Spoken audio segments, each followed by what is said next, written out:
Welcome everybody to Advantage Futures for our monthly seminar. Thank you for coming and attending. We're glad to see you're enjoying the refreshments already. So today's presentation is going to be from the CBOE, CFE specifically, and we have Jay Caauwe and Fay speaking about the Russell Index and the volatility plays you can use in your daily trading, hopefully. Specifically with the Russell 2000, correct? That's right. Okay. So we're going to hold all questions till the end of the presentation. So at the end of this, they'll be available for questions and answers. If you have any additional information you need, they'll be hanging around afterwards as well for a few minutes. So thanks for Jay and Pat for coming out today, and look forward to the next presentation. Thank you, Ed.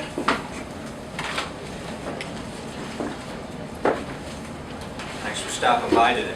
And I have to think that a fair amount of you are already familiar, if not actively engaged, trading volatility futures in the form of the S&P volatility product.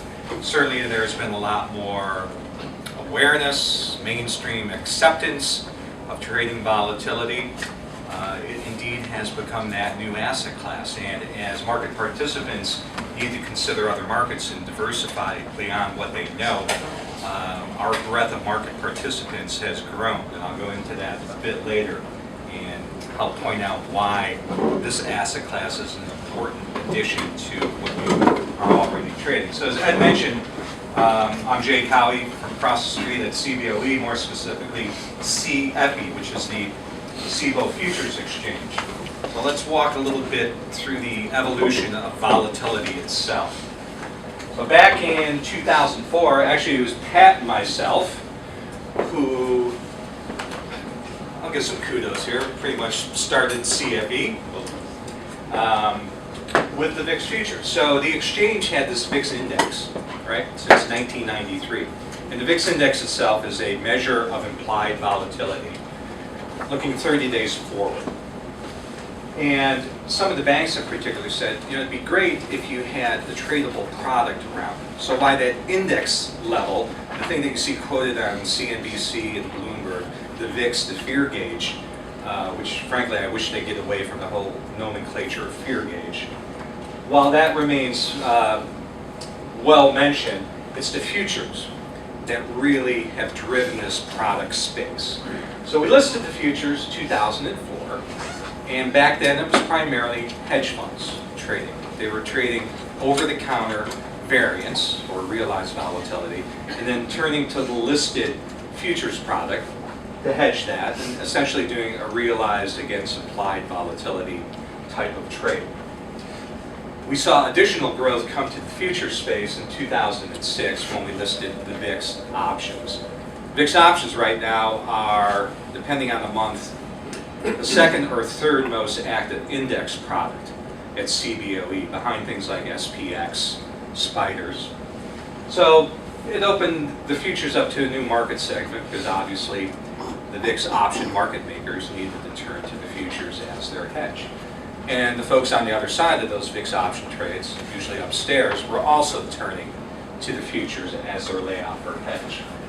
But the real fun began in 2008 when a lot of market participants kind of had that eureka moment where they realized, if I had an allocation of volatility, as small as it might have been, it could have saved my ass for that year. So it opened us to a whole new segment of market participants. VIX has this unique characteristic in that it has an inverse relationship to the broader market.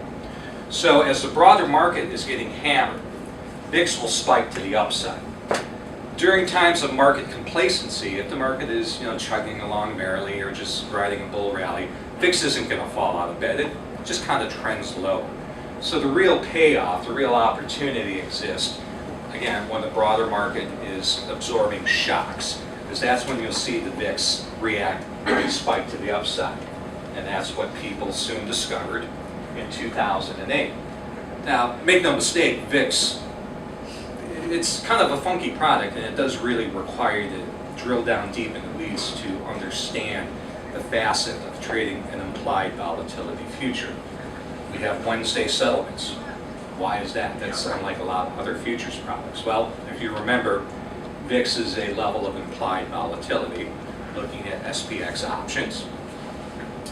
SPX options settle on the third Friday. If you count back 30 days, you'll end up on a Wednesday. So that's why we settle on a Wednesday.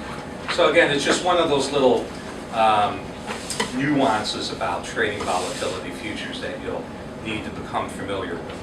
But the homework does really pay off in the long run. More volume came to us in 2009 when Barclays introduced VXX. Everyone familiar with VXX here? It's an ETN, it's an exchange traded note. And what it does is provide constant daily exposure to 30-day implied volatility. So they roll every day. Essentially they'll do 1/20th less May contracts today, and on 1/20th more June contracts. So again, it's that implied volatility that they're providing a constant exposure to. As volatility, in particular VIX trading, became more mainstream, as it became better understood, widely utilized, we recognized that we needed to increase our trading day because, frankly, a lot of our market participants were trading outside the U.S. geographic boundaries. Plenty of hedge funds in Mayfair in London, the banks in the city of London or out on Canary Wharf coming from continental Europe. There was significant flow. And frankly, we needed to open up our markets to allow them in when they were experiencing shocks to the market. So when the Greek crisis reared its ugly head, Portugal, Ireland, Spain, or if the ECB makes a overnight announcement, our market participants that are trading our product needed access to VIX futures on a more native time zone. So what we did last year in 2 phases was increase our trading day. What it boils down to is right now, you can trade VIX futures starting at 2 a.m. Chicago time, which mirrors the London Open of 8 a.m. But more importantly, and for today's purposes, what we also did in 2013 was introduce Russell volatility futures. So again, the VIX that you're probably familiar with, based off S&P. At CBOE, we own that methodology. We own that formula behind VIX. So we can apply it to other asset classes. We can apply it to other indices, and that's what we did with Russell. It's very important to offer diversity within our own product suite because having Russell volatility futures out there now means that you can trade small cap vol, right? You can look at relative value trades where you can trade small cap vol against large cap vol. And Pat will get into periods where there's divergence between both index levels, some of the opportunities that present themselves. So we're very thrilled to have Russell volatility futures as part of our suite of VIX-based products. And then just back in February, what we did was take the VIX methodology and apply it to a 9-day product. So weekly products are very popular in the equity and options world, and recognizing that shorter vol plays are very popular, we introduced a short-term vol product, 9-day expert. So now market participants can look at 9-day vol plays against 30-day vol plays. We don't quite yet have a Russell listed in the 9-day product, but I have no doubt that over time, everything that you find familiar with the S&P VIX will have with Russell VIX, including extended trading hours. Tells a pretty good story here. So if you look back into the period of when we had the debt ceiling and all the talks of sequestering and all the brinkmanship in Congress, you can see where the spikes in volume occurred in 2013. It certainly carried over into this year, where January was a record month in terms of monthly volume, followed by February, which I believe was not a monthly record, but an average daily volume. So just looking back at 2011 and then the green bars, just the contributions brought in by the new market participants who have incorporated volatility strategies, driving a lot of this growth. I talked about the ETNs, and VXX in particular. Well, right now, I think there's something like 23 different ETFs or ETNs that reference VIX or the S&P VIX futures with AUM probably north of 3 billion. And it won't be long before one of those note issuers or index provider, not index provider, but a note issuer looks at the Russell space too and realizes that the demand to trade small cap does exist. There's probably some of you here who trade the Russell futures, just a plain Russell futures. Now having the ability to trade the vol product for that, I think, can add to your arsenal. So the volume tells a good story, as does open interest. So open interest is always a good hallmark of the maturity of a product. So going into May, open interest in the futures contracts still close to 400,000. We see a little dip after expiration, as some folks do carry positions into expiry, don't roll them. But we're comfortable with open interest at those levels. We know it can get a little bit higher, much higher than that. We like to kind of joke around the exchange that while we listed this product 10 years ago, that's a relatively short time in the listing cycle of products, and frankly, 10 years do not make an asset class. So who's trading these volatility products? And this applies to all the vol products, not only S&P, the VIX, but Russell VIX. The banks are in there, right? They have to be, right? They got to offset that book risk. Hedge funds are still in there, ETN and ETF issuers. Prop trading groups, of which some of you might fall into, love the fact that the Russell Volatility Index futures are 50 bucks a tick. You get a lot of bang for your buck at 50 bucks a tick with futures margining. Not only that, but the prop groups like the fact term structure of volatility is normally in a contango, meaning it's forward or upward sloping. We have had a lot of crossover from the interest rate side. So as the interest rate market has been kind of flatlining for the last few years, those traders need to find something else to diversify into. And they realize that when the rate market is healthy, the forward rate curve looks a lot like the contango that you see in VIX futures. So a lot of rate traders, Euro guys, have taken their calendar spread models, taken that, plugged and played it into volatility products, both S&P and Russell. Commodity trading advisors were a welcome and recent addition to our breadth of market participants, because traditionally CTAs like trend following products, right? They like the metals, they like the grains, they like the ags, and we had been told early on in that VIX maybe doesn't meet the trend following type of criteria. But again, they were in that camp back in 2008 where they saw the importance of an allocation of volatility. So CTAs are telling us that they are deploying short-term overlay strategies using VIX futures to kind of smooth out some of the bumps in the road.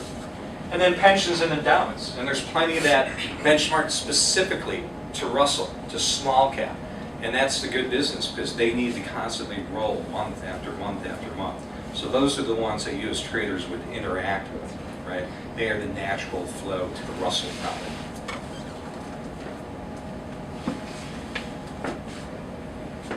Liquidity is there. With the S&P product, I think for 2013 we averaged just around 203,000 contracts a day. Remember, that's a $1,000 product, so that's some fairly significant vega that flows through that space. I touched earlier on the Asian firms, or the reason why we are going to extend the trading hours, because we recognize that the demand to trade volatility exists globally and around the clock. And frankly, at the exchange, it's our opinion that we're trying to create this global asset class known as VIX and volatility. We license our methodology out. We've done it with the Aussies, so now that there's an Aussie VIX on the ASX, Hong Kong has a VIX, Mumbai has one. Of course, VStocks, the Eurex product, is a VIX-based volatility product, and we're fine doing that because A, most people are either benchmarking to S&P or to Russell, so we know that at the end of the day, the liquidity will remain in Chicago. And frankly, if I'm a VStocks trader, their markets are not as liquid, not as deep, not as mature, but hey, if I know I can lay it off against a Russell VIX future during regular trading hours at CFE or against the S&P during the overnight hours, I'm probably going to be compelled more to trade my own native index, the V stocks, or my own native index, the Aussie product, if I know that CFE is open round the clock. In fact, by the end of June, pending regulatory approval, VIX futures, the S&P product, will be available 23.5. And then over time, as we build up that momentum, the same momentum that we built in the S&P product, we'll add the Russell to the overnight extended trading hours. We'll add more contract listings to give you more ability to do calendar spreads. We are building out a function at the exchange to allow inter-commodity spreads all on one ticket so that you wouldn't have to leg into the Russell and leg into the S&P product. Relative value opportunities. Again, Pat will get into that, but look at the differences between the two index levels. Russell Vol trades higher traditionally. So look at that, look at how it lines up against even S&Ps, which is a popular play. There's a lot of groups out there that their entire gig is trading VIX, either in the form of Russell VIX, and then trading minis against it. So I talked about the early open volume, and we're pretty encouraged by the fact that from the 2 a.m. to the start of the regular trading day, our early open volume is 5% of our average daily volume. And of that 5% contributing to our average daily volume, is this math right? Let's just say that 7% of the early open volume is outside the U.S. So that's pretty significant when you think that outside the U.S. geographic boundaries, orders coming into the exchange are from London, from Geneva, from Frankfurt, from Paris, and beyond. Anecdotally, we've heard from the banks in London that they're taking orders from Asia. Again, another good reason for us to list down the overnight cycle. We also have a hub in London, so it's possible to connect to our matching engine in NY4 via the hub in London. And it's going to give you access to all of the listings of CFE products during their regular trading hours, or S&P VIX in the overnight hours, as well as SIBO index data. So we have a lot of firms that have signed up just to drink VIX index data, just to drink SPX data. So it was an important build out. We viewed the hub as part of the building block process to eventual 24-hour trading. We knew we needed to have that point of presence outside the U.S. and compel users to connect to that hub, lower some of their latency, and frankly, we pick up the cost from SLOU to NY4. So if there's a firm that's already in this Equinix data center outside of London, you cross-connect to our essentially router on a rack space, and then off you go. Probably not pertinent to this room or this discussion, but it just shows the efforts that we're going through to, again, promote volatility trading. Talked about this earlier, part of the earlier slides, how the end of June, there will be 24-hour trading. And without a doubt, Russell will be a part of that, not part of the initial phased rollout. But again, that appetite to trade volatility does exist around the clock, around the globe. Having the ability to offer the Russell product gives you guys another opportunity. Because again, you may benchmark the small cap, you may not. You may look at large cap only, but hey, there's relative value opportunity as these vol levels disassociate themselves from each other.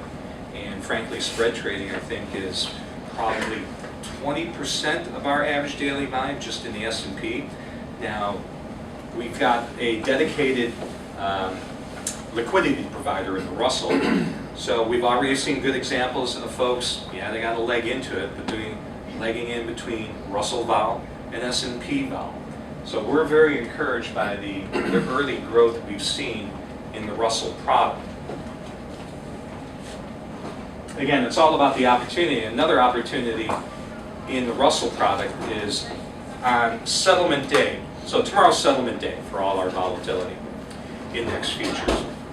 And the way we settle the futures is based on a strip of options. In the case of the S&P, it's the SPX. In the case of the Russell, it's the extreme quotes into that strip of options. Well, what happens is that there are order imbalances that occur. And there's opportunity just trading those order imbalances on settlement morning. There are folks that we only see them once a month, and that's on settlement morning as they play the order imbalances.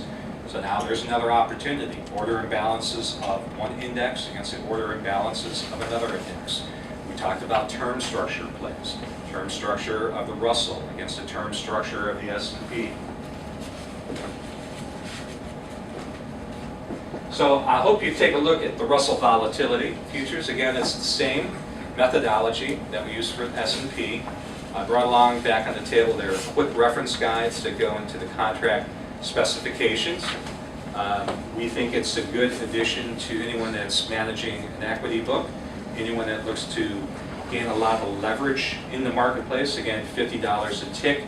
The market makers who are active in the S&P product want no other tick size than that because it, again, gets some great leverage into the marketplace. And then that's it for my part of the presentation. I'll turn it over to Pat Fay from Russell.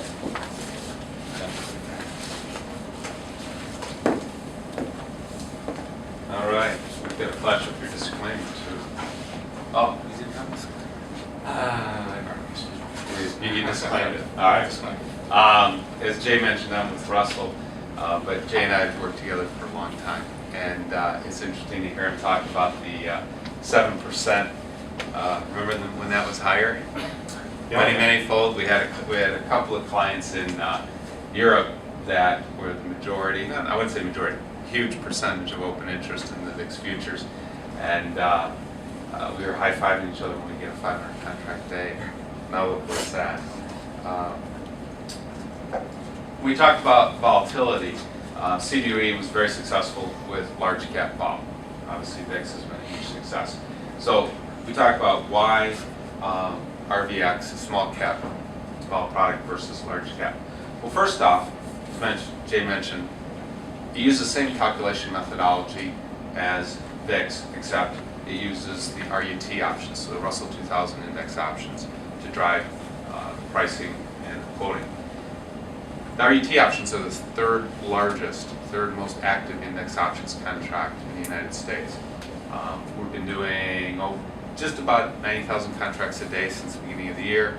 We've had a number of days where over 200,000 contracts in the options product. So it's a deep liquid market. It's also a very institutional market, so you know you can get size done. But folks would ask us, why are you doing that? I mean, I can just use VIX as a surrogate. Well, there is a need for a small cap product. Okay? The adequacy of VIX as a surrogate is one question. There's tail risk in hedging. And then the last one is the relative value opportunities, the correlation trades. And I'll get into each of these. So I know we launched the RVX futures and options in December. We're talking to a number of issuers about ETNs.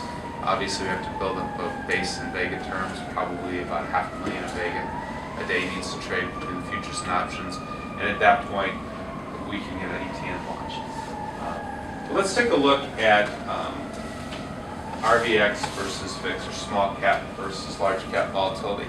Now, why would you want to do this? Well, first off, RVX anticipates volatility on a different set of stocks, on a different part of the market. It's small cap. 80% of all small cap revenues, so the Russell 2000, the companies in there, actually I think it's probably 85% of their revenues all derived domestically. Large cap is below 50%. So large cap is a very internationally, globally focused index, and the Russell 2000 is highly focused in the US. So it's much more affected by domestic interest rates, domestic jobless numbers, growth prospects, things like that. Second one is that if you want to take a viewpoint on small cap stocks, they are going to be different than large cap stocks, right? What's happened this year outside of today? Large caps were what? Maybe up 1%. Small caps are down. Of course, 10%, maybe hit 10% here. Big difference. So you want to take a look at small cap, you're probably not going to use VIX. And then we have the relative value trading that I spoke about. Taking a look at this chart, this takes RVX versus VIX from January 2013 to present. Actually, it was to the end of April when we did this presentation. A couple things to note. RVX is always a premium over VIX. So RVX is always higher than VIX. In the history of calculating the index, it's never been low. It's been as low as an 8% difference, I think, at one point. It was very brief. We'll see in a few minutes what the average is. But small cap is definitely much more active, much more wild. There's a panelist at a conference about a year ago that said, you know, large caps are like herds of buffaloes, and they all kind of move together, and one doesn't really move off very far to the other. Small caps are herds of antelopes. You ever watch antelopes in a herd? One's flying off this way, one's flying off this way, comes back, and another one goes way ahead and behind. That's the case with small cap stocks. You look at the Wall Street Journal just had an article about which ones were up 15-20% and others were down 20-30%. You don't see that divergence in large cap stocks. Here's the premium of RVX over VIX. Now, you'll notice that the average is actually here, it's 28.6% difference. For correlation traders, you see some sort of mean reversion there going from January through about February of this year. Goes up higher too much, goes down too much, comes back. What's happened since, let's say it was mid-March? It's gone on a tear upwards. Okay. If you're looking at using VIX as tail hedge protection or as a diversification on your portfolio, your small cap portfolio, VIX wouldn't have done it. Not since March. So that's another thing we need to look at.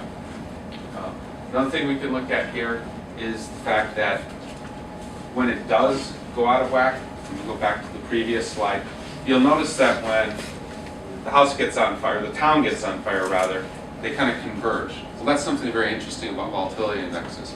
And I heard somebody one time light on fire says, when the whole town gets on fire, everybody's house is in danger. But everything calms down and starts to subside. Small cap stocks they come down, their volatility decreases in a much slower fashion. And you can see it here, especially in the April 2013. Look at that. There's a huge spike in both of them, but the VIX came down and settled down right away. And it took the RVX only 2-3 weeks to settle down. So we can see that footprint in the data. And that's where you see that's where you see it go up and then come back down. One last thing Jay mentioned was RVX over V stocks. This is very interesting. There is no premium, and actually the average is a negative 0.5% premium here. There is some mean reversion here, but it's very different than the VIX versus RVX, the large cap US vol versus small cap US vol. And Jay had mentioned that there are a number of folks trading V stocks versus VIX, and there's several papers out, I think last summer, talking about the correlation play. If you're interested in VIX versus V stocks futures, you probably should look at RVX versus V stocks futures because there's a significantly different thing going on there. One of the last things I'd bring up, we know of a number of customers, funds that trade S&P 500 futures versus VIX futures. They have a model, they have a play that they do. We're starting to see those folks get into the Russell 2000 futures, so the TF futures on ICE versus the RVX futures on the CBOE Futures Exchange. You can get cross margin on those products. It has to go into the ICE CME cross margin as opposed to the OCC CME cross margin because obviously that's on ICE for the 2000 futures. And in the end, I have my handy dandy disclaimer. Did you get it? All right. Any questions? You know, I had talked earlier about the fear gauge and how I wish the media would get away from that. And rightly so.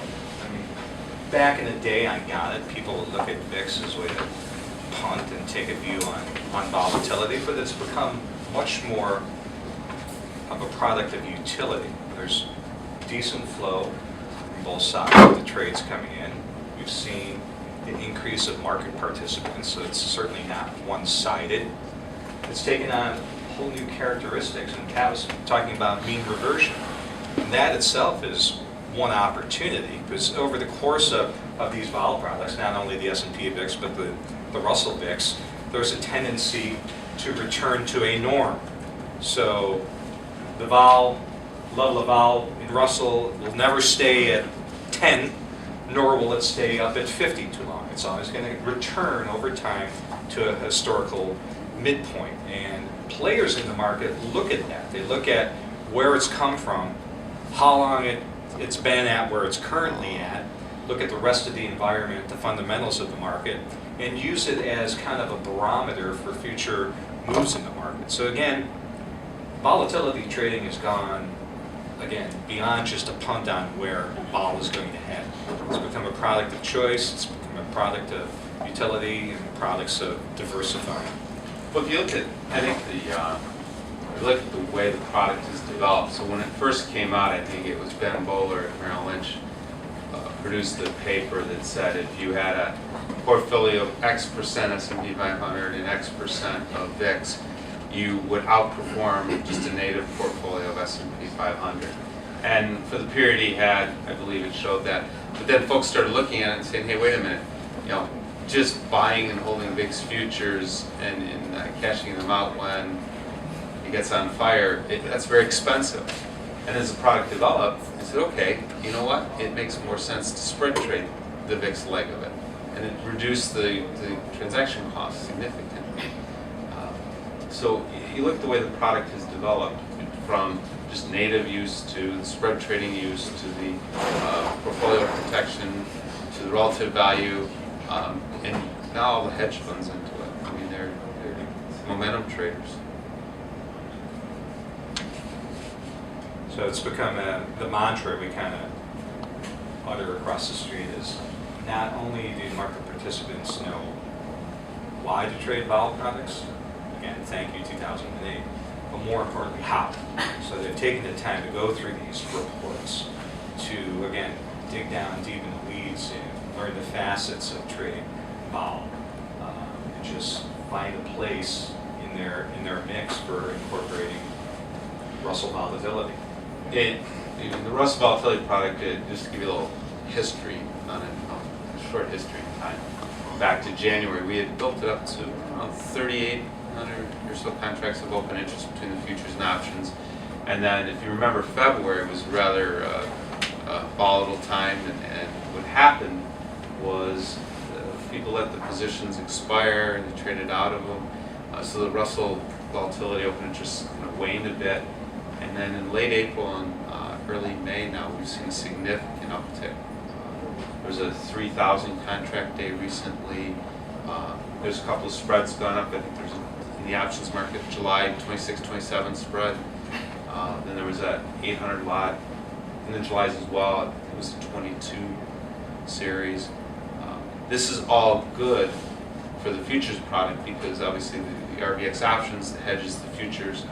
So they lay off in the futures, and that just becomes more active. It's definitely some creative uses in the product. I think combined we're at just about 5,500 contracts in open interest as of today. So take it from me and Pat, who were there from day one of the S&P VIX, when we had some days where I think we posted single-digit volumes on a couple of occasions we prefer to forget. The Russell will get there too, because again, people have an understanding of how to trade, why to trade volatility, and incorporating these strategies like relative value only lend credence to having another volatility product, futures product out there in the form of Russell. So we're excited about it, not only at the exchange, but at Russell. And we have, being Russell, we have a lot of clients. Jay mentioned pension funds, endowments. kind of the institutional money, the buy and hold money, and we've had numerous conversations with those clients over the past year, and there is an interest in diversification, portfolio protection, and that provides the base for a very actively traded product. So we're working with them, get them interested in it, help you guys out. Questions? Either we baffled them or we were really good. Well, we do have handouts back on the table there, and we'll be here for a little while longer. Yep, and let me Oh, know. here's a question. Yeah, Jay, no mention of the emerging market of the Brazil ball. I mean, today was focused across a bit. Why? What no discussion? Well, I suppose we could build a presentation around those products. So as I had mentioned, the luxury of owning this index called VIX is that we can apply to other asset classes. So beyond Russell, we've built out an emerging market VIX, gold VIX, Brazil VIX, oil VIX, and those do trade, especially emerging markets. You know, the meltdown that sector has had of recent has been very popular. However, those four products, emerging market, Brazil, oil, and gold, are built as security futures. So they're not just straight CFTC regulated future, they're jointly regulated. And at the beginning we thought, great, you can keep it in your securities bucket or put it in your futures bucket, but it's a different reporting process. And frankly, not all the FCMs support security futures because you have to have a security license, and I'll let Vantage take it from there in terms of the security futures products, but they are out there available for trading.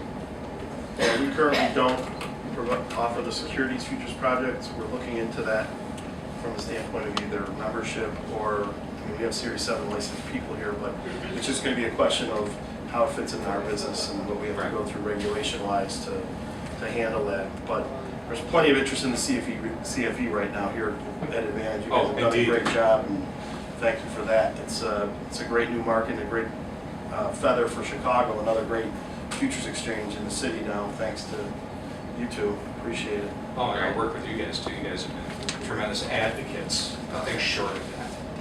It's a great product. It's a great instrument to evaluate and use. I'd like to thank Jay and Pat for coming in today. Thank you, Ed. If you have more questions, they'll be mingling a little bit. They do have materials in the back, good looking stuff, so if you want to take something with you to study at home for entertainment later, go right ahead. And let me note that if for the people listening to the presentation at a later date, I'll provide the folks from Advantage with links to the Russell website where they can get our research paper. The one is a 10-page research piece put together by our local Chicago-based PhD on the Russell futures. Great. Yeah, this will be recorded, so you guys can review it in about a month or so, okay? Thank you.